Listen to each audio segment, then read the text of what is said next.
ಸುಳ್ಯದ ಹತ್ರ ಇರುವಂತಹ ಉದಯಶಂಕರ್ ಅವರ ತೋಟದಲ್ಲಿ ನಾನು ಕಾಳುಮೆಣಸನ್ನು ಬೆಳೆಯುವ ಆಧಾರ ಗಿಡವನ್ನು ನಾಟಿ ಮಾಡಿ ಕೊಟ್ಟಿದ್ದೆ. ಹಾಗಾಗಿ ಅದರ ಬಗ್ಗೆ ಅವರಲ್ಲಿ ಅಭಿಪ್ರಾಯವನ್ನು ಕೇಳಲಿಕ್ಕೆ ಇಷ್ಟಪಡ್ತೀನಿ. ಸರ್ ನಮಸ್ತೆ. ಸರ್ ನಮಸ್ತೆ. ಇದೀಗ 3.5 ತಿಂಗಳಾಯಿತು. 3.5 ತಿಂಗಳಿಗೆ ಸರಿ ಎವರೇಜ್ ಒಂದು 3 ಫೀಟ್ ಬಂದಿದೆ ಎಲ್ಲ ಗಿಡಗಳು.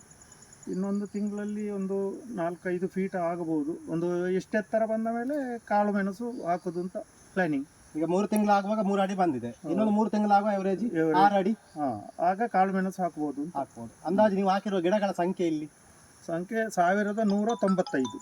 ಅದೀಗ ನಿಮ್ಮ ಗಿಡದ ನೋಡುವಾಗೆಲ್ಲ ಅಭಿಪ್ರಾಯಗಳೇಗೆ? ತೋಟಲ್ಲಿ ಇಲ್ಲ, ಒಳ್ಳೆ ಬೆಳವಣಿಗೆ ಉಂಟು. ಸ್ವಲ್ಪ ಚೆನ್ನಾಗಿ